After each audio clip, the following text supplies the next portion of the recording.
أعوذ بالله من الشيطان اللعين الرجيم. بسم الله الرحمن الرحيم.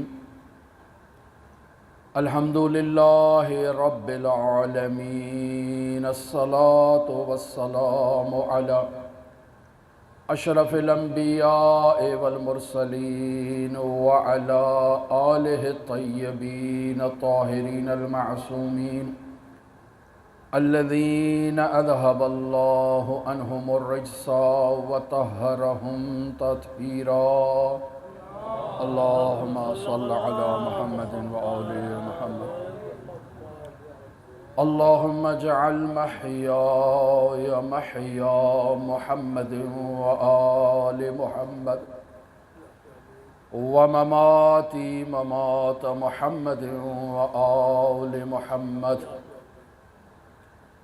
قال مولانا الصادق عليه آلاف التحية والثناء في زيارة قمر بني هاشم: السلام عليك أيها العبد الصالح المطيع لله وللرسول ولأمير المؤمنين والحسن والحسين. درود پڑھے محمد وآل محمد کی ذات پر. اللہم صل علی محمد وآل محمد وسلم. ماہ محرم الحرام اور عزاداری کے یہ 10 دن اپنے اختتام کو آج 9 محرم ہے اور حضرت قمر بنی ہاشم سے نسبت رکھتی ہے. سید الشہداء کے اس قمر بنی ہاشم کا تذکرہ کرنے کے لیے آج ہم سب یہاں پر جمع ہیں. در حقیقت دیکھا جائے تو 9 محرم کا یہ موقع، آخری رات، اور کل اہل بیت کا یہ بھرا گھرانہ کربلا میں سب شہید ہو جائیں گے، بچے شہید ہو جائیں گے. یہ سب بھرا گھرانہ جو مدینے سے چلا تھا، اصحاب و اعوان کے ساتھ چلا تھا، مخدرات عصمت و طہارت کے ساتھ چلا تھا، اسلام کی سربلندی کے لیے پیغام الہی کو پہنچانے کے لیے ہم تک چلا تھا، یہ سب گھرانہ کل لٹ جائے گا. سید الشہداء کی مظلومیت اور اہل بیت اطہار کی مظلومیت کا ہم لوگ تذکرہ 10 دنوں میں کرتے ہیں، لیکن روایت آپ کی خدمت میں بیان کی بطول ہر روز گریہ کرتی ہے اس مصیبت پر. صاحب العصر والزمان ہر روز گریہ کرتے ہیں امام حسین کی مظلومیت پر. ہم لوگ یہ تذکرہ کرتے ہیں، اس مظلومیت کا ذکر کرتے ہیں، خستہ ہو جاتے ہیں، تھک جاتے ہیں. ہم میں اتنی توان نہیں کہ ان مصائب کو ہر روز پڑھیں اور ہر روز زار و قطار گریہ کریں، لیکن بطول گریہ کرتی ہیں، صاحب زمان گریہ کرتے ہیں.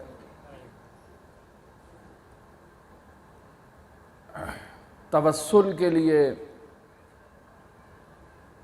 امام صادق آل محمد کا وہ زیارت کا جملہ، اللہم صل علی محمد وآل محمد، جس میں حضرت عباس کی خصوصیات کو ذکر کیا گیا اور انہیں عبد صالح کہہ کر مخاطب قرار دیا گیا. السلام علیک ایھا العبد الصالح. عبد صالح قمر بنی ہاشم یعنی بنی ہاشم کا چاند آفتاب بنی ہاشم کے ساتھ ہمیشہ موجود رہا۔ امیر المؤمنین کے زمانے میں آفتاب امیر المؤمنین ہیں اور قمر بنی ہاشم عباس ہیں۔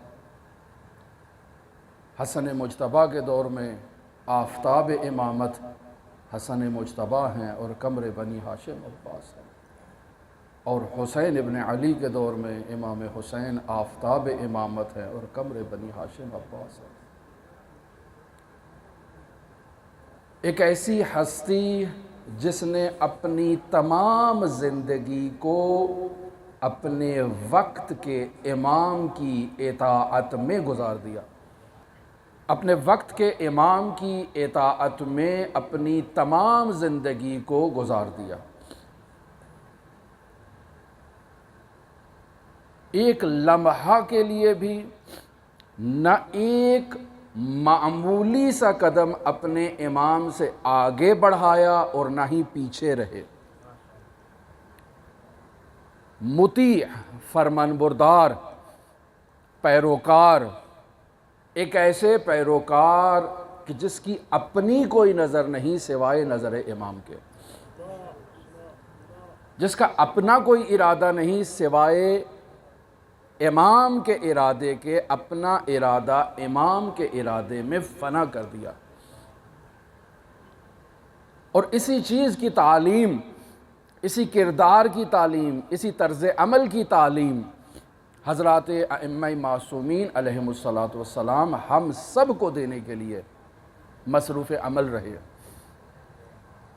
اسی عبد صالح کا کردار ہم لوگوں تک منتقل کرنے کے لیے کہ ہم بھی اپنی زندگی میں اسی انداز میں عبد صالح بنیں کہ امام کی منشا، مرضی اور رضا کے مطابق اپنی زندگی کو گزاریں۔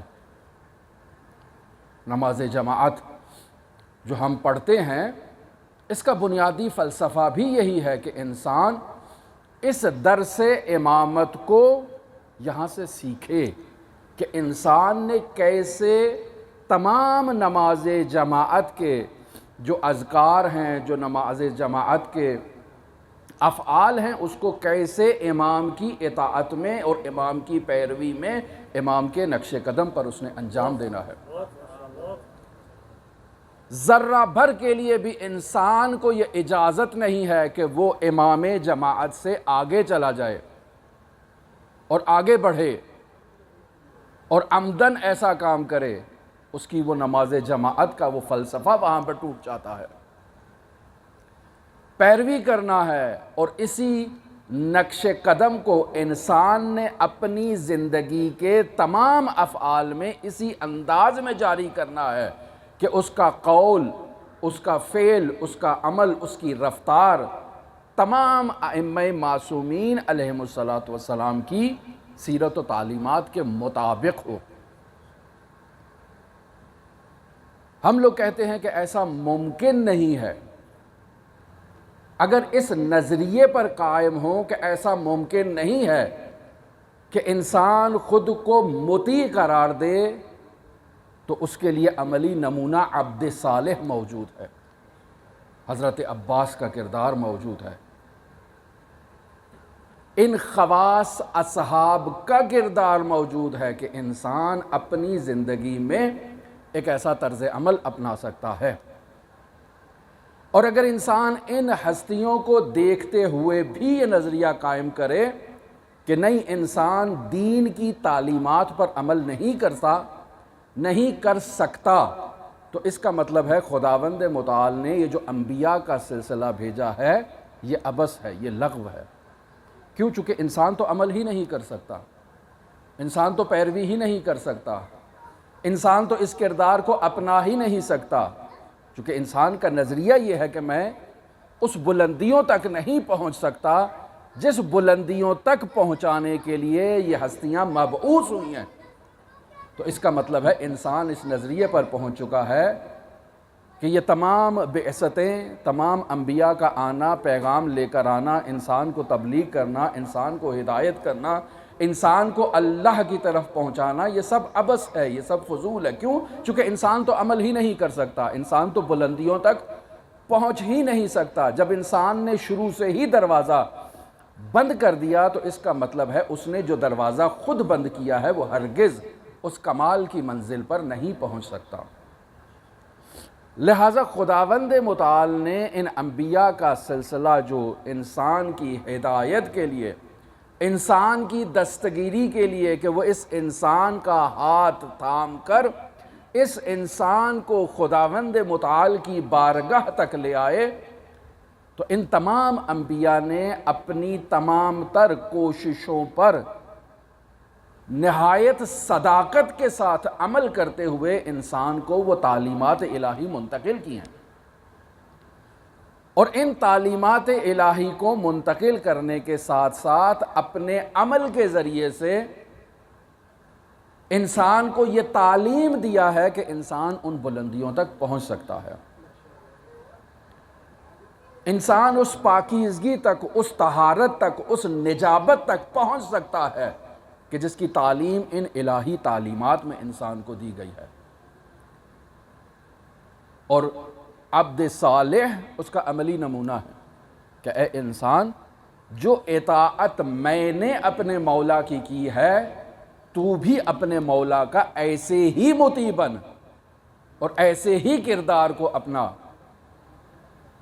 کہ اپنے وقت کے امام کی اطاعت میں ایسے ہی پیروکار رہے، ایسے ہی فرمان بردار رہے، ایسے ہی مطیع رہے اور عبد صالح بنے۔ عبد یعنی انسان عبد، یعنی جو اپنے مولا کے فرمان پر عمل کرنے والا مطیع عبد ہے، وہ عبد جو اپنے مولا کے فرمان کا منتظر ہے تاکہ اس پر عملی جامہ پہنائے، تاکہ اس پر اس کا عملی مجسمہ یہ انسان بن سکے۔ لہٰذا وہ اعمال جو انسان کو انبیاء کی ذریعے سے تعلیمات میں پہنچائے گئے کہ جس پر انسان نے لازمی عمل کرنا ہے اپنی زندگی میں، وہ تمام اعمال انسان کے عبد ہونے کے لیے ضروری ہے کہ انسان عبد بنے، یعنی اپنے مولا کے فرمان کی اطاعت کرے، مطیع بنے، اور وہ تمام امور جو انسان کی تمام زندگی میں موجود ہیں اور انسان کی سعادت کا ذریعہ بنتے ہیں اور انسان کو سعید بناتے ہیں، وہ تمام امور بھی انسان کے عبد ہونے کے لیے ضروری ہیں۔ انسان اپنے روزمرہ زندگی کے معاملات میں وہ امور جو اپنی معیشت کے طور پر انجام دیتا ہے، کاروبار کرتا ہے، یہ رزق حلال انسان کا اپنے گھر میں لے جانا، اپنے بیوی بچوں کو کھلانا، اپنے دسترخوان پر بیٹھنے والوں کو کھلانا، یہ رزق حلال کی جد و جہد کرنا، یہ انسان کے عبد ہونے کے لیے ضروری ہے۔ اور انسان کے عبد ہونے کا لازمہ یہ ہے کہ وہ رزق حلال اپنے گھر لے کر جائے، اپنے بچوں کو رزق حلال کھلائے، چونکہ اگر انسان کے دسترخوان پر رزق حلال موجود نہیں ہے تو یہ اس دسترخوان پر بیٹھنے والے افراد کل کو امام کے قاتلان میں شمار ہوں گے۔ وہ افراد جو کربلا میں آئے، ان کا وجود لقمہ حرام سے مملوف تھا، ان کی نس نس میں اس لقمے کی تاثیر موجود تھی جو حرام کے ذریعے سے ایجاد ہوا تھا، اور وہ ایک ایسے نہج پر اور ایک ایسے مقام پر پہنچے ہیں کہ اللہ کی حجت کے سامنے آ کر قیام کر رہے ہیں۔ پس انسان کے لیے یہ ضروری ہے کہ وہ عبد کے مقام پر پہنچے، یعنی عبد بنے، اور عبد بھی ایسا ہو کہ جس کے نامہ اعمال میں جو عمل موجود ہے وہ عمل صالح ہونا چاہیے۔ پس عبد صالح، السلام علیکہ ایہا العبد الصالح، کہ وہ ہستی جو عبد بھی ہے اور جس کا عمل صالح ہے، یعنی اس کے وجود سے جاری ہونے والا ہر عمل اس کے مولا کی تعلیمات کے مطابق ہے۔ اور اسی طرز عمل کو ہم نے کربلا سے سیکھنا ہے کہ ہمارا طرز عمل ہمارے مولا کے تعلیمات کے مطابق ہونا چاہیے، ایک ذرہ بھر بھی اس سے انحراف کی ہمیں اجازت نہیں ہے، اس سے حکم عدولی کی ہمیں اجازت نہیں ہے، اس سے انحراف اختیار کرنے کی اجازت ہمیں موجود نہیں ہے۔ کیوں؟ چونکہ اگر ہم انحراف اختیار کریں گے خط امامت سے تو پھر ہم مطیع قرار نہیں پائیں گے، پھر ہم عبد قرار نہیں پائیں گے۔ ایسے عبد جو عمل صالح انجام دیتا ہے ہم ایسا عبد قرار نہیں پائیں گے۔ پس انسان اپنے اعمال میں، اپنے رفتار میں ہر اس عمل کو انجام دیتا ہے جس عمل میں یہ صلاحیت موجود ہے کہ وہ عمل عمل صالح قرار پائے۔ اب جب اس عمل کو انجام دے گا تو یہ انسان عبد صالح قرار پائے گا۔ آپس میں دوست احباب ایک دوسرے سے ملاقات کرتے ہیں، گفتگو کرتے ہیں، خوش اخلاقی کے ساتھ، خوش اسلوبی کے ساتھ ایک دوسرے کے ساتھ کلام کرتے ہیں، معاشرت کرتے ہیں، رفتار اپناتے ہیں، بس یہ انسان کے عبد صالح ہونے کی دلیل ہے۔ انسان معاشرت کرتا ہے، کاروبار کرتا ہے، میل جول کرتا ہے، ہر عمل اس کا امام کی تعلیمات کے مطابق ہے اور یہ صلاحیت رکھتا ہے کہ وہ عمل عمل صالح ہو اور یہ انسان عبد صالح قرار پائے۔ لہذا انسان اگر کسی دوسرے انسان کے وجود سے ہم و غم کو برطرف کرتا ہے یہ عمل بھی اس کا اس کے عبد صالح ہونے میں ایک اہم کردار ادا کرتا ہے۔ معروف جملہ مرحوم آیت اللہ مرحوم خدا رحمت کرے فاضل لنکرانی رحمت اللہ علیہ کا جو وہ فرمایا کرتے تھے کہ میں نے 50 سال اسلام کو پڑھا ہے اور میں یہ کہتا ہوں واجبات پر عمل کریں، محرمات کو ترک کریں اور باقی تمام وقت لوگوں کی خدمت میں گزار دیں۔ کل کو قیامت کے دن اگر آپ سے پوچھا جائے کہ فلاں مستحب عمل انجام کیوں نہیں دیا تو کہنا فاضل نے کہا تھا کہ دین یہی ہے کہ انسان اپنے وظائف پر عمل کرے، واجبات پر عمل کرے، محرمات کو ترک کرے اور اپنے تمام امور جو باقی کے ہیں ان کو لوگوں کی خدمت کے لیے، لوگوں کی زندگی سے مشکلات کو برطرف کرنے کے لیے، لوگوں کے چہرے پر خوشحالی ایجاد کرنے کے لیے، اضطراب کو برطرف کرنے کے لیے انسان اپنا وقت گزارے۔ یہ عبادت ہے، یہ عمل صالح ہے اور یہ ایک ایسا عمل صالح ہے کہ جو انسان کی اپنی زندگی سے ہم و غم کو برطرف کرتا ہے، مشکلات کو برطرف کرتا ہے، پریشانیوں کو برطرف کرتا ہے اور انسان کو اللہ کی بارگاہ میں سعادت کے مقام پر فائز کرنے کے لیے انسان کے لیے معاون ہے، ممد ہے اور مددگار ہے۔ پس انسان عمل صالح انجام دے رہا ہے اور یہ عمل صالح لوگوں کے ساتھ خوش اسلوبی کے ساتھ پیش آنا ہے، ان کی زندگی سے مشکلات کا خاتمہ کرنا ہے، حتیٰ علماء کے ساتھ نشست و برخاست کرنا کہ کل اس موضوع پر بھی گفتگو ہوئی، یہ انسان کے عبد صالح ہونے کے لوازمات میں سے ایک ضروری امر ہے کہ انسان علماء کے ساتھ اپنا حشر نشر قائم کرے، علماء کے ساتھ اپنی زندگی کا ایک تعلق جوڑے، ایک رشتہ قائم کرے تاکہ انسان اپنی زندگی کے معاملات کو جو دین سے تعلق رکھتے ہیں، چونکہ انسان کی زندگی کے تمام معاملات کا دین سے ربط ہے، دین سے تعلق ہے اور ان معاملات کو سیکھنے کے لیے اسے یا اجتہاد کی ضرورت ہے یا ایک عالم کی ضرورت ہے،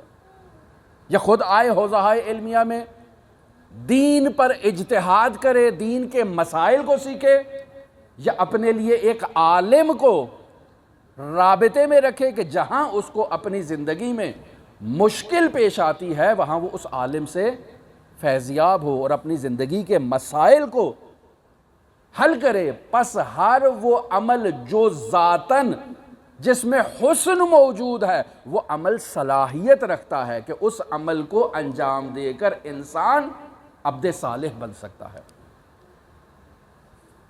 اور پھر اس عمل کو انجام دیتے وقت انسان کی نیت کا درست ہونا بھی ضروری ہے۔ بس اوقات عمل میں صلاحیت موجود ہے، عمل صالح ہے، لیکن انسان اس عمل کو انجام دے رہا ہے ایک ناصحیح نیت کے ساتھ، نادرست نیت کے ساتھ، غلط نیت کے ساتھ، تو وہی عمل جس نے انسان کو عبد صالح بنانا تھا اب وہ انسان کے لیے وہ کردار ادا نہیں کرے گا۔ کیوں؟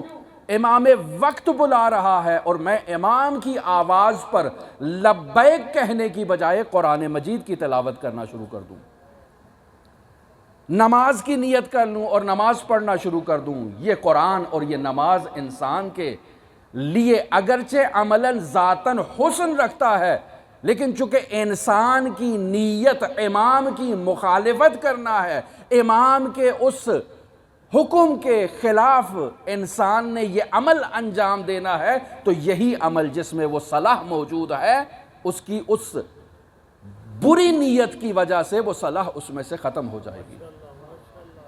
پس انسان اللہم صل علی محمد وآل محمد۔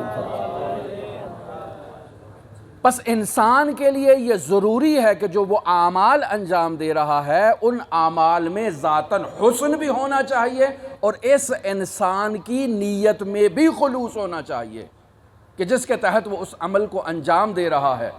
اب انسان جب اس عمل کو انجام دے گا تو یہ عمل اس انسان کے لیے عمل صالح بنے گا اور اس عمل کو انجام دینے کی وجہ سے یہ انسان عبد صالح بنے گا۔ پس کون سا عمل عمل صالح ہے، کون سا عمل عمل غیر صالح ہے؟ یا تو میں خود مجتہد بنوں یا میں ایک عالم جو دین شناس ہے، جو عالم ربانی ہے، اس کی بارگاہ میں جاؤں اور اس سے اپنی زندگی کے چھوٹے چھوٹے مسائل کے بارے میں سوال کروں کہ بتائیے یہ عمل صالح ہے یا عمل صالح نہیں ہے۔ اگر انسان ممارست کے نتیجے میں، تمرین کے نتیجے میں اگر اپنی زندگی کے بہت سے مسائل کو ایک عالم سے سیکھ لیتا ہے، جو عالم ربانی ہے، جو عالم حلال و حرام کو جانتا ہے، جو عمل صالح کو جانتا ہے، عمل صالح کو عمل غیر صالح سے تشخیص دے سکتا ہے، جو انسان کو عبد صالح بنانے میں انسان کی مدد کر سکتا ہے، تو ایسے عالم سے فیضیاب ہونا انسان کے وظائف میں سے بن جاتا ہے۔ رسول خدا صلی اللہ علیہ وآلہ وسلم سے منقول حضرت ابو ذر غفاری سے کہ اے ابو ذر، ایک عالم کے پاس بیٹھ کر اس سے فیض حاصل کرنا 12,000 مرتبہ ختم قرآن سے زیادہ افضل ہے۔ کیوں؟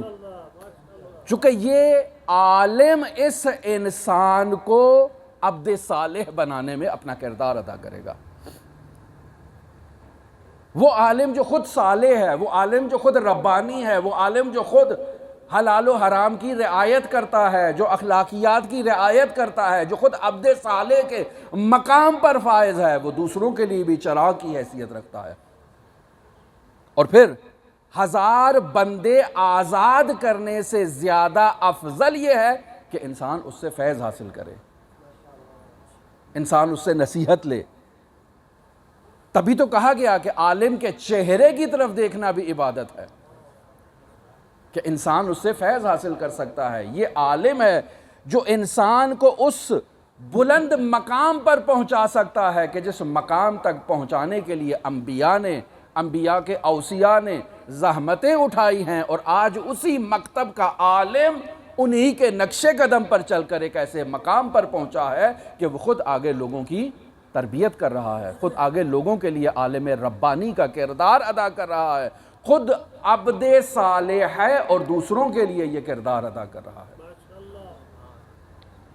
لہذا انسان کی یہ ذمہ داری ہے کہ وہ ایسی چیزوں سے، ایسی شخصیات سے، ایسے اعمال سے بطور احسن اپنا کردار ادا کرے، بطور احسن استفادہ کرے اور فیضیاب ہو۔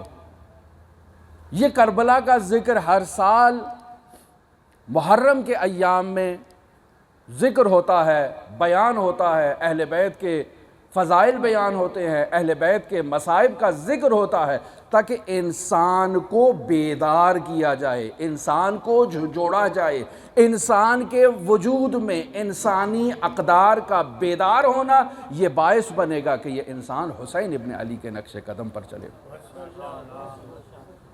بس یہ ایک فلسفہ ہے، یہ ایک مقصد ہے جو اول محرم سے ہم جس کے بارے میں گفتگو کر رہے ہیں، تاریخ سید الشہداء اور قیام عاشورہ کا پس منظر، یہ اسی لیے ہے کہ انہیں بیان کیا جائے تاکہ انسان بیدار ہو۔ جب انسان بیدار ہوگا تو حسین حسین کہے گا، انسان کا طرز عمل حسینی ہوگا، انسان کی گفتار حسین ابن علی کی تعلیمات کے مطابق ہوں گی، انسان کی رفتار حسین ابن علی کی تعلیمات کے مطابق ہوں گی، اور یہ انسان عبد صالح بنے گا۔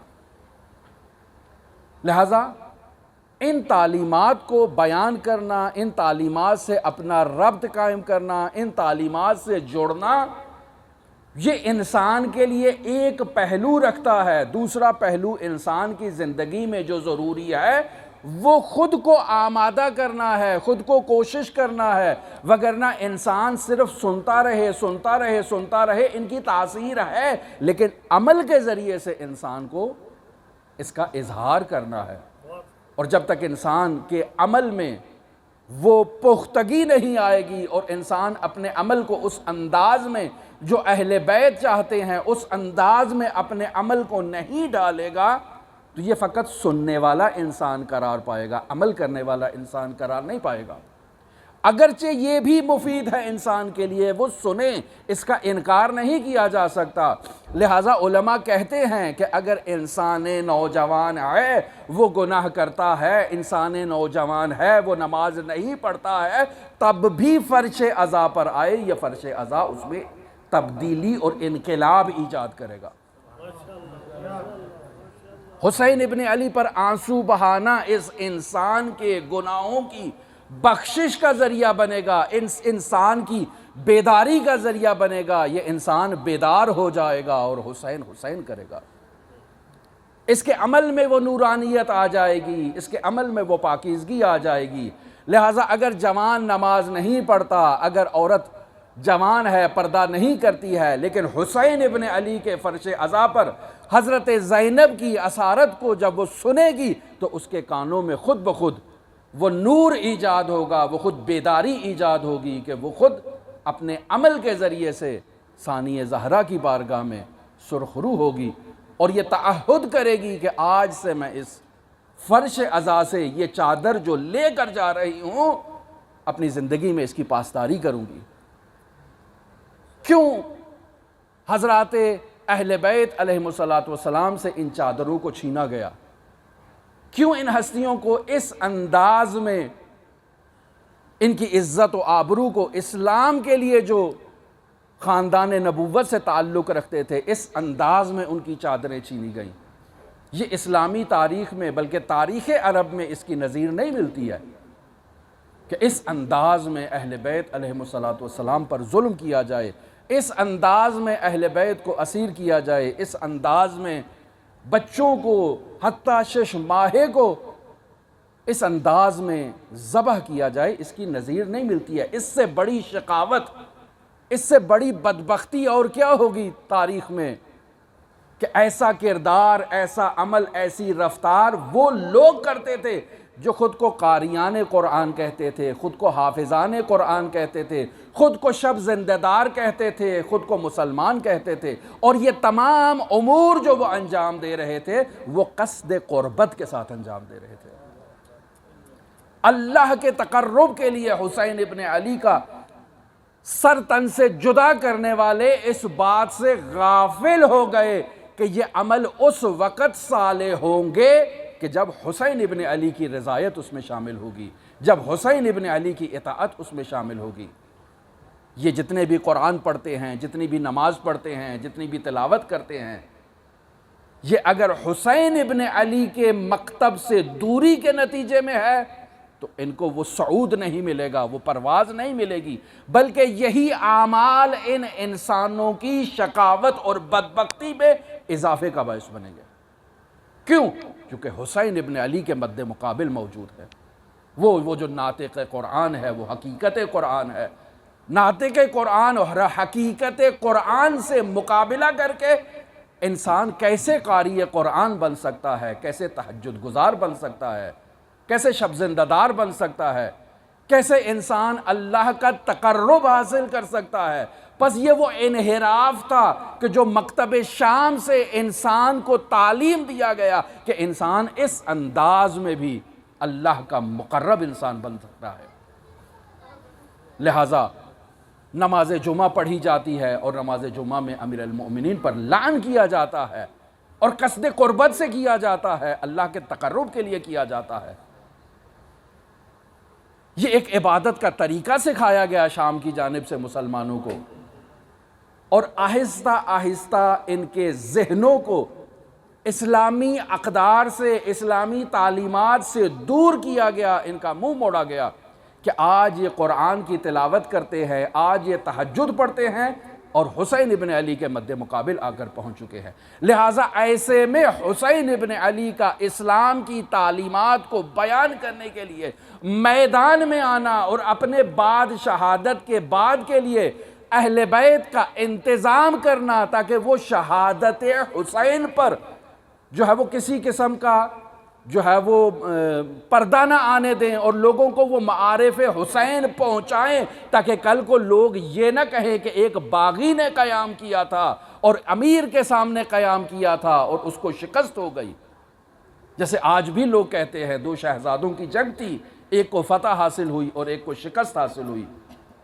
یہ کون سی منطق ہے کہ وہ شہزادہ جس کے لیے رسول خدا اپنا منبر چھوڑ دیا کرتے تھے، جسے اپنی پشت پر سوار کیا کرتے تھے، جس کے آنکھوں سے آنسو برداشت نہیں کرتے تھے، اس کو اس بے دردی کے ساتھ شہید کیا جائے اور اسلام کے نام پر شہید کیا جائے؟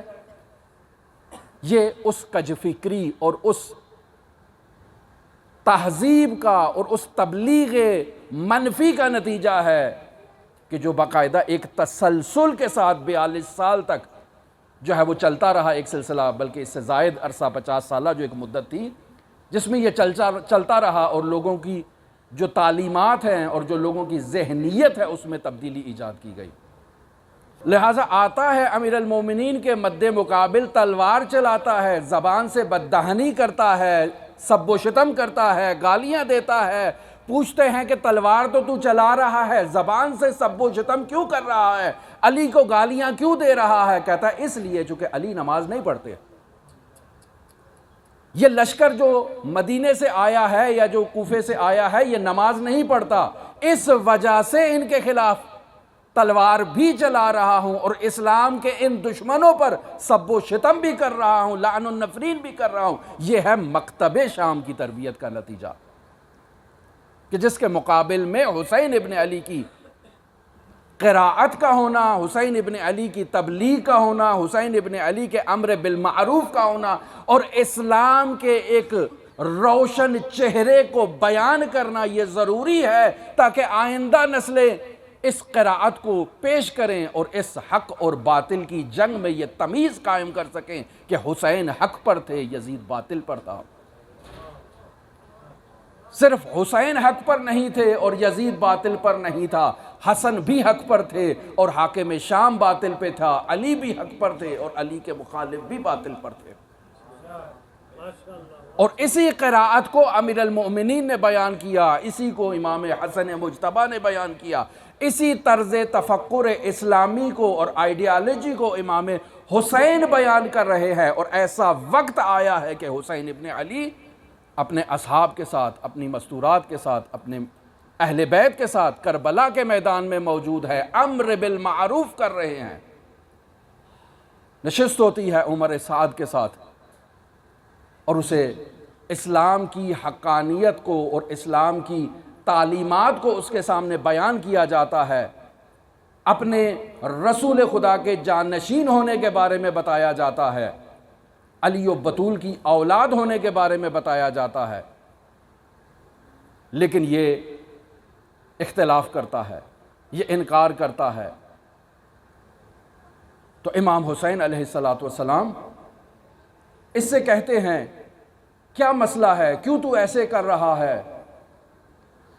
تو کہتا ہے کہ اگر میں یہ کربلا کے میدان میں اور یہ آپ کا راستہ نہیں روکتا تو میرے لیے زندگی میں مشکلات ایجاد ہو جائیں گی، میرے اموال کو ضبط کر لیا جائے گا۔ کہا تجھے اموال دے دیتے ہیں، کہا کہ یہ میرے خاندان کے افراد کو تکلیف پہنچائیں گے، بیوی بچوں کو تکلیف پہنچائیں گے۔ تو اب یہاں حسین ابن علی سکوت کرتے ہیں کہ اس لعین کو اپنے بیوی بچوں کی فکر ہے، آل رسول کا کوئی پرواہ نہیں، کوئی فکر نہیں کہ جنہیں کربلا کی طرف لے جا رہا ہے۔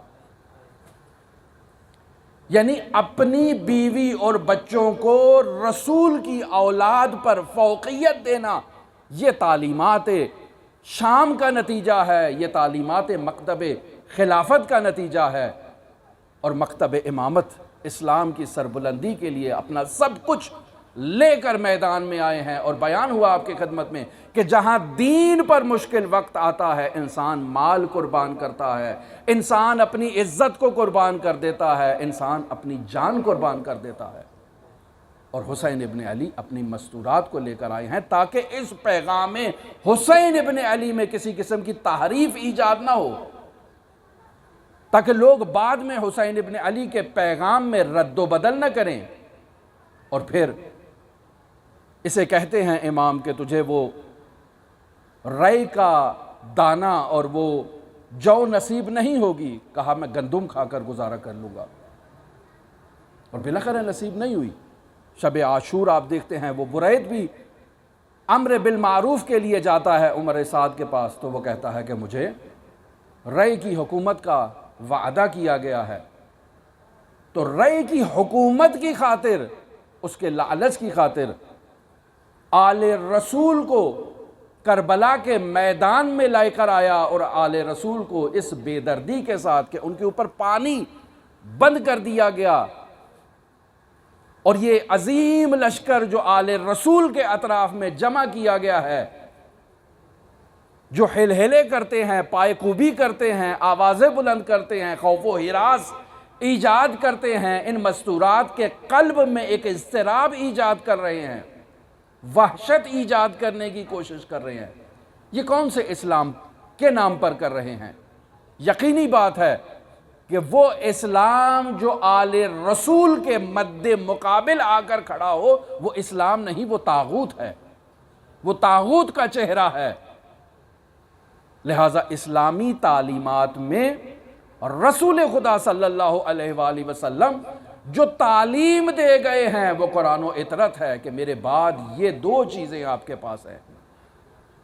اگر انسان حوض کوثر تک پہنچنا چاہتا ہے تو قرآن و اطرت کے دامن کو تھام کے رکھے۔ اگر انسان کسی ایک سے بھی انحراف اختیار کرے گا تو وہ انسان گمراہی کی طرف چلا جائے گا۔ لہٰذا اطرت کا ہونا، کہ اطرت وہ نور ہے کہ جس کے ذریعے سے انسان تشخیص دے سکتا ہے کہ کون سا قال رسول اللہ درست ہے اور کون سا قال رسول اللہ نادرست ہے۔ یہ معیار دے کر گئے ہیں اسلام محمدی کو پہچاننے کے لیے اور اسلام غیر محمدی کو پہچاننے کے لیے کہ اگر تم اسلام محمدی کے پیروکار بننا چاہتے ہو تو انی تارک فیکم الثقلین، دو چیزیں دے کر جا رہا ہوں، یہ تمہیں گمراہی سے بچائیں گی، یہ تمہیں سعادت تک پہنچائیں گی، لیکن شرط یہ ہے کہ ان دونوں کا دامن تھام کے رکھو۔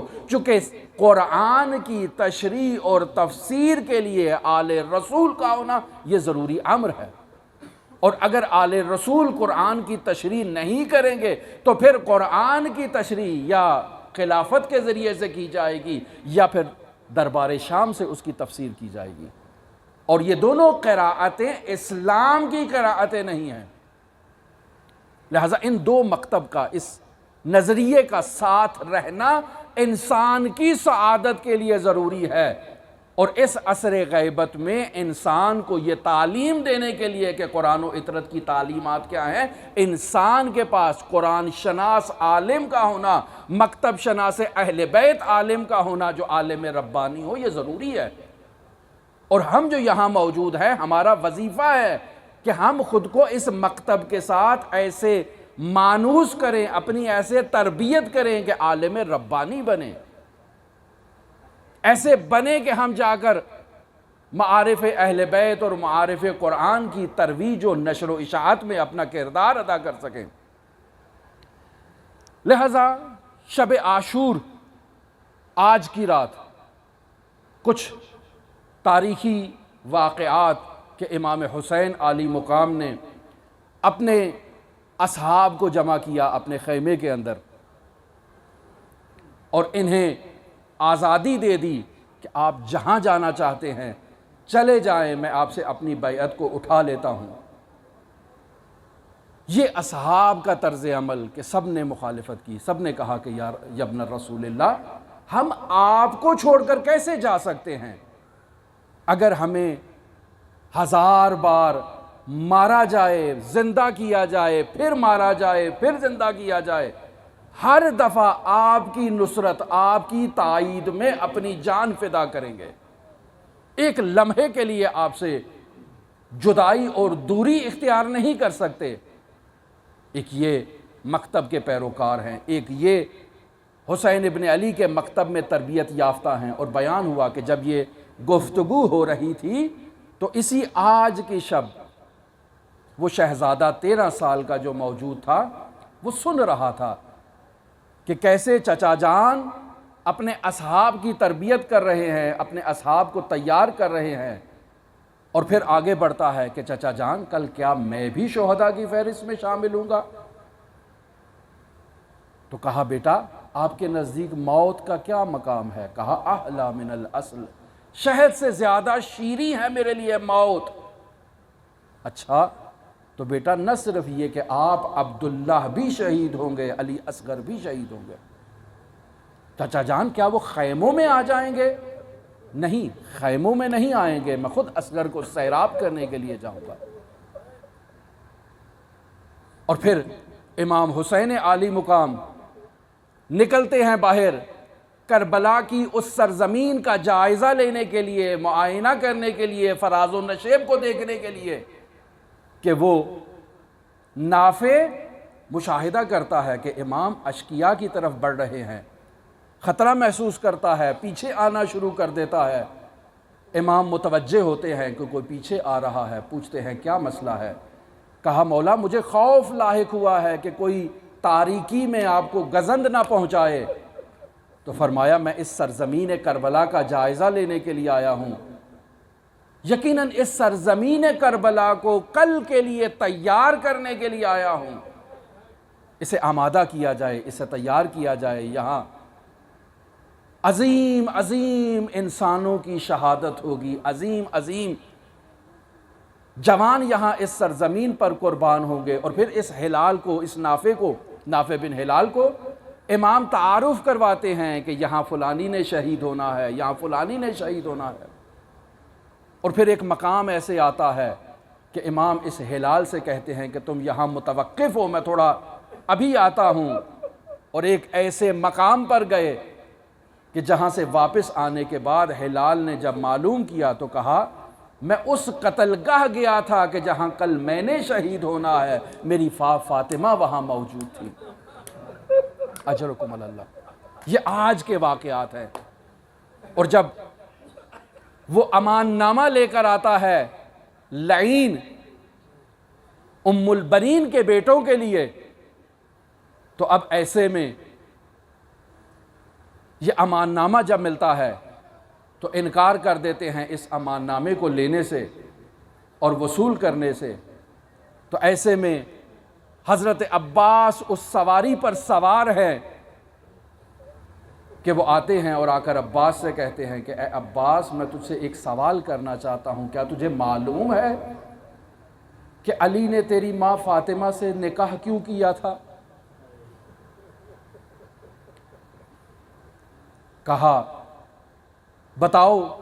کیا کہنا چاہتے ہو، تمہارا کیا مقصد ہے؟ کہا، علی نے عقیل سے کہا تھا کہ عقیل، ایسی شجاع خاندان سے ایک ایسی مستور کا انتخاب کیا جائے کہ جس سے کل کو کربلا کے لیے ایک ایسا خزینہ ظاہر ہو جو کل کو کربلا میں میرے حسین کا معاون ہو، مددگار ہو۔ اجرکم اللہ۔ تو کیا عباس آپ کو معلوم ہے علی سے نکاح کرنے کی وجہ کیا تھی؟ عباس کو جلال آیا، کہتے ہیں اس سواری پر سوار تھے، ایسے انگڑائی لی کہ اس سواری کی رکابیں ٹوٹ گئیں۔ کیا تم مجھے غیرت دلانا چاہتے ہو؟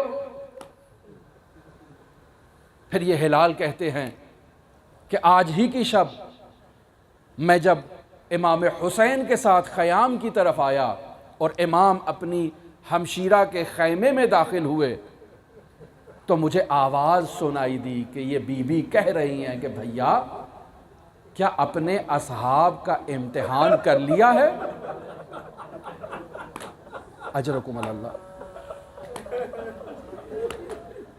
نافع سے تحمل نہیں ہوا، آتا ہے حبیب ابن مظاہر کے پاس اور بیان کرتا ہے، حبیب میں نے ایک ایسی خبر سنی ہے، ایک ایسی آواز میرے کانوں تک پہنچی ہے۔ تو حبیب تمام اصحاب کو جمع کرتے ہیں کہ تشریف لائیے۔ اصحاب کے ساتھ بنی ہاشم بھی آتے ہیں۔ بنی ہاشم سے کہا جاتا ہے کہ آپ واپس پلٹ جائیے، یہ ہمارا معاملہ۔ اجرکم اللہ۔ آتے ہیں ثانی زہرا کے خیمے کے آگے، اپنی تلواروں کو نیام سے نکالتے ہیں کہ فاطمہ زادی ہم آپ کے لیے تیار کھڑے ہیں، اگر ابھی حکم جہاد دے تو ابھی قتال کرتے ہیں، اور اگر حکم دے تو ابھی آپ کی خدمت میں اپنی جانوں کا نذرانہ پیش کر دیتے ہیں۔ اجرکم اللہ۔ آج 9 محرم کی رات اس تمام ماجرا کو دیکھنے کی رات ہے، ان تمام مصائب کو دیکھنے کی رات ہے کہ ہر مستور اپنے شہزادے کو لے کر بیٹھی ہے اور کل اسے جہاد کے لیے تلقین کر رہی ہے کہ کیسے تم نے چچا پر، کیسے تم نے اپنے جو ہے وہ والد پر اپنی قربانی کو پیش کرنا ہے۔ نہیں معلوم اصغر کی ماں کیسے تیار کر رہی ہوگی، نہیں معلوم قاسم کی ماں نے کیسے تیار کیا ہوگا۔ اور یہ تو وہ ایسے کمسن شہزادے ہیں کہ جن کی قربانی کے لیے مائیں تیار ہو کر نہیں آئیں۔ قاسم کے لیے ذرا موجود نہیں ہے، قاسم کے لیے تلوار موجود نہیں ہے، اور علی اصغر تو ابھی گود میں موجود ہے۔ اس کو کون سی زرہ پہنچائی جائے اور سے شعبہ تیر اس کے وجود کو چھلی چھلی نہ کر دے اور جدا نہ کر دے۔ یہ آج کی رات کی تیاری ہے کہ تمام مائیں اپنے بچوں کو تیار کر رہی ہیں، تمام مخدرات، تمام اصحاب اپنی تلواروں کو تیار کر رہے ہیں۔ آج کی رات حسین ابن علی نے اللہ سے عبادت کے لیے طلب کی ہے کہ آج مجھے عبادت کی اجازت دی جائے، میں قرآن سے بہت محبت رکھتا ہوں، نماز کا عاشق ہوں، مجھے ایک رات اجازت دی جائے۔ علماء لکھتے ہیں ان خیام سے ایسے تلاوت کی آوازیں نمودار ہو رہی تھی، اور جیسے شہد کی مکھیوں سے وہ گھونسلے سے اور اس زنبور سے وہ آوازیں نمودار ہوتی ہیں، ایسے قرآن کی تلاوت میں مصروف تھے۔ سب تیاری مکمل ہو گئی، اور روز عاشور جب سب شہید ہو گئے اور امام حسین کا کوئی یاور و حامی و ناصر باقی نہ بچا، تو ایسے میں عباس آگے بڑھتے ہیں اور بھیا سے اجازت طلب کرتے ہیں کہ بھائی کیا مجھے بھی اجازت ہے کہ میں چلا جاؤں؟ امام نے عباس کی طرف ایک مایوسانہ نگاہ ڈالی اور فرمایا، اے عباس تو میرے لشکر کا سپہ سالار ہے، کیسے تجھے اجازت دے دوں؟ عباس نے اپنے دائیں دیکھا، بائیں دیکھا، کہا بھیا وہ لشکر کہا، اور جس کا میں سپہ سالار ہوں اور جس کا میں علمبردار ہوں، بھیا میرا سینہ تنگ ہو چکا ہے، اور سب کی شہادتوں کو دیکھ کر عباس کا سینہ تنگ ہو چکا ہے، بھیا مجھے اجازت دی جائے۔ اجازت تو نہیں ہے، لیکن عباس اگر ان اطفال کے لیے پانی لا سکتے ہو تو جا کر پانی لے آؤ۔ یہ ایک نقل اس انداز میں بیان ہوا ہے، جبکہ دوسرے نقل میں اس انداز میں بیان کیا جاتا ہے کہ جب بھائی سے اجازت لینے کے لیے آئے ہیں اور اجازت نہیں ملی ہے تو عباس ان بچوں کے خیمے کی طرف آتے ہیں کہ جو اس مشکیزوں کے خیام میں جمع ہیں، اور اپنے سینے کو ان مشکوں کے ساتھ لگا رکھا ہے تاکہ ان مشکوں کی وہ جو نمی ہے اس سے ان کے وجود کو تسکین ملے۔ علماء بیان کرتے ہیں کہ جب انسان پر پانی کی شدت کا غلبہ طاری ہوتا ہے تو اس کے آثار جو نمودار ہوتے ہیں، سب سے پہلے انسان کا منہ خشک ہوتا ہے، پھر انسان کا جگر زخمی ہوتا ہے، اور انسان کی ایک ایسی کیفیت ہو جاتی ہے کہ اس کی دید تار ہو جاتی ہے، انسان کو کچھ دکھائی نہیں دیتا۔ اب اطفال حسینی کی ایک ایسی کیفیت ہے کہ ہونٹ خشک ہے اور جگر متاثر ہو چکا ہے، آنکھوں کی دید کم پڑ چکی ہے۔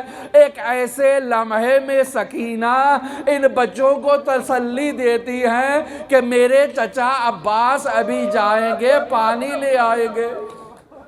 اجرکم اللہ۔ اب حضرت عباس حضرت سکینہ کو اپنے ہاتھوں میں اٹھاتے ہیں، امام حسین کی بارگاہ میں ایک ایسے انداز میں آتے ہیں کہ معلوم ہو جاتا ہے کہ عباس اب کوئی شفاعت کے لیے شفیعہ کو لے آئے ہیں کہ جو عباس کو اجازت دلوائے۔ کہا سکینہ آج تو اجازت دلوانے کے لیے چچا کو لے آئی، کل کو یہی چچا یاد آئیں گے۔ اجازت ملی حضرت عباس کو، اجازت صرف پانی لانے کے لیے ملی، جہاد کی اجازت نہیں تھی۔ اور یہاں بھی علماء دو نقل کرتے ہیں، ایک نقل کے مطابق حضرت عباس اور حضرت امام حسین دونوں پانی طلب کرنے کے لیے اور پانی کے پیچھے دونوں جاتے ہیں، جبکہ ایک نقل میں حضرت عباس خود جاتے ہیں، آتے ہیں پانی کے لیے، مشکیزہ ہاتھ میں ہے، علم ہاتھ میں ہے، اپنی سواری پر سوار ہیں، 14,000 لعینوں نے اس فرات کا محاصرہ کر رکھا ہے جہاں سے عباس نے پانی لینا ہے، اور 4,000 تیر انداز موجود ہیں اور جو کسی آگے جنبندہ کو حرکت کرنے کی اجازت نہیں دیتے۔ ایسے میں عباس آتے ہیں، ان سے مقابلہ کرتے ہیں، 80 سے زائد افراد کو فی النار کرتے ہیں، باقی فرار کر جاتے ہیں۔ ایسے میں عباس اس شریعہ فرات میں داخل ہوتے ہیں، پانی کو اپنے ہاتھوں سے اٹھاتے ہیں۔ اب جب پانی کو ہاتھوں سے اٹھاتے ہیں تو پھر پانی کو دوبارہ واپس پھینک دیتے ہیں۔ فذکر عطش الحسین، حسین کی پیاس یاد آ گئی۔ البتہ یہاں موجود ہے کہ امیر المؤمنین نے بھی عباس کو یہ وصیت کی تھی کہ اے عباس، کہ کل جب تم فرات میں داخل ہو گئے تو یاد رکھنا تمہارا بھائی حسین پیاسا ہے۔ عباس ہرگز پانی نہیں پیلا، اور کیوں؟ چونکہ عباس کو مولا علی نے اپنی نمائندگی کے لیے کربلا میں بھیجا ہے۔ عباس کا انتظام تو علی نے اپنے نمائندہ کے طور پر کیا تھا۔ اب یہ کیسے ممکن ہے کہ حسین پیاسے ہوں، حسین کے بچے پیاسے ہوں، علی کا نمائندہ وہاں کربلا میں پانی پی لے؟ عباس نے پانی نہیں پیا، لیکن پھر تاریخ نقل کرتی ہے دوبارہ پانی اٹھایا اور اپنی سواری کے آگے کیا، اس حیوان نے پانی پینے سے بھی انکار کر دیا۔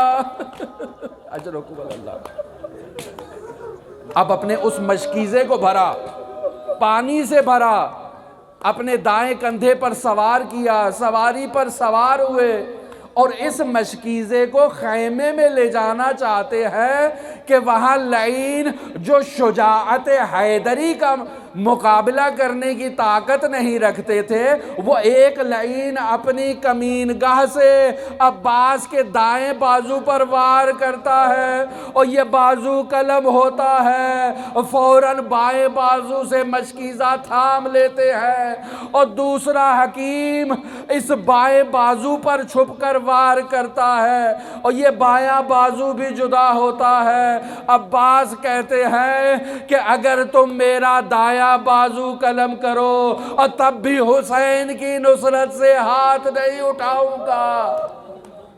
فوراً مشکیزے کو اپنے ہونٹوں سے اور اپنے دانتوں سے تھام لیتے ہیں کہ ایسے میں لعین ایک تیر چلاتا ہے جو اس مشکیزے سے عباس کے سینے میں پیوست ہوتا ہے، پانی بہہ جاتا ہے، اور جس پانی کو خیام میں لے جانا چاہتے تھے وہ پانی بہہ گیا۔ اب عباس پانی نہیں لے جا سکتے، اب وہیں پر عباس اس کیفیت میں حسین کو سلام کرتے ہیں، السلام علیک یا اخا، ادرک اخا، بھیا میرا سلام ہو اور میری مدد کو آئیے۔ ایسے میں وہ حکیم بن طفیل ایک عمود سر پر مارتا ہے یا ایک گرز مارتا ہے، عباس اس سواری سے زمین کی طرف آتے ہیں، اور کیسے زمین پر آئے اور دونوں ہاتھ موجود نہیں، اور جب بھی کوئی سوار زمین پر آتا ہے اپنے ہاتھوں کا سہارا لیتا ہے، عباس کے دونوں ہاتھ نہیں اور منہ کے بل زمین پر آتے ہیں۔ امام حسین ایک عقاب کی طرح عباس کے پاس پہنچتے ہیں، اب بھیا کے سر اقدس کو اپنے زانوں میں لیتے ہیں، آنکھوں سے خون کو صاف کرتے ہیں، السلام علیک یا اخا، بھائی آپ پر میرا سلام ہو۔ امام حسین عباس کی اس کیفیت کو دیکھ کر فرماتے ہیں، الآن انکسر ظہری، اب میری کمر ٹوٹ گئی، اور قلت حیلتی وشمت عدوی، اب میرا دشمن مجھ پر شماتت کر رہا ہے، اب میری توہین کر رہا ہے۔ عباس تیرے جانے کے بعد حسین تنہا رہ گیا۔ اجرکم اللہ، اجرکم اللہ۔ اب عباس وصیت کرتے ہیں، بھائی مجھے خیام کی طرف نہ لے جائیے، اب بھائی سکینہ سے وعدہ کر کے آیا تھا پانی لے جاؤں گا، اب وہ پانی نہ لے جا سکا، بھیا مجھے خیام کی طرف نہ لے جائے۔ اب بھیا یہ اطفال جو میرے وجود کو دیکھ کر اور رات کو سکون سے سوتے تھے، اور میری شہادت کی خبر دیکھ کر اور یہ لوگ مضطرب ہو جائیں گے، اور یہ قرار مستورات کا اور چھن جائے گا، انہیں اپنی چادروں کے چھننے کا یقین ہو جائے گا۔ جب بھی زینب سے کہا جاتا کہ آپ کی چادر چھن جائے گی تو کہتی جس کا عباس جیسا بھائی ہو اور بھلا کس میں جرأت ہے کہ وہ زینب کی چادر پر ہاتھ ڈالے، اور بھیا مجھے خیام لے جائیں گے، اور یہ مستورات اپنی چادروں کے چھننے کا یقین کر لے گی۔ یہاں پر بھی وفا کا اظہار کیا عباس نے۔ اب عباس کو امام حسین وہیں پر چھوڑ کر خیام کی طرف آتے ہیں، حسین کو تنہا آتے دیکھ کر متوجہ ہو جاتے ہیں کہ چچا کو لینے گئے تھے، حسین خالی ہاتھ لوٹ آئے۔ مرحوم مہدی بحر العلوم جب عباس کی قبر کی تعمیر کے لیے نیچے اترے تو وہ معمار سوال کرتا ہے کہ مجھے بتائیے یہ قبر اتنی چھوٹی کیوں ہے؟ اور مجھے کہا گیا تھا کہ عباس تو بہت قداور شخصیت ہے جبکہ یہ لحد بہت چھوٹی ہے۔ اور مرحوم مہدی بحر العلوم ہزاروں قطار رونے لگے اور کہتے ہیں او عباس پر جو مصیبت کربلا میں آئی کہ عباس کا وہ عظیم بدن مختصر رہ گیا، اور مولا سجاد نے اس بدن کو ایک چٹائی پر جمع کیا اور اس لحد میں اتارا، عباس کا وہ عظیم بدن مختصر ہو گیا۔ اجرکم اللہ، اجرکم اللہ۔ آج شب عاشور حضرت عباس سے توسل کی رات ہے۔ تمام عرفاء، تمام یہ بزرگان بیان کرتے ہیں کہ آج کی رات عباس سے توسل کے لیے اس جملے کو زبان پر جاری کیا جائے، یا کاشف الکرب عن وجہ الحسین، او اے حسین کے چہرے سے کرب کو برطرف کرنے والے عباس، اکشف کربی، اور میرے غموں کو برطرف کر بحق اخیک الحسین، اور تجھے تیرے بھائی حسین کا واسطہ۔ الا لعنت اللہ علی قوم الظالمین وسیعلم الذین ظلموا ای منقلب۔ ماتم حسین۔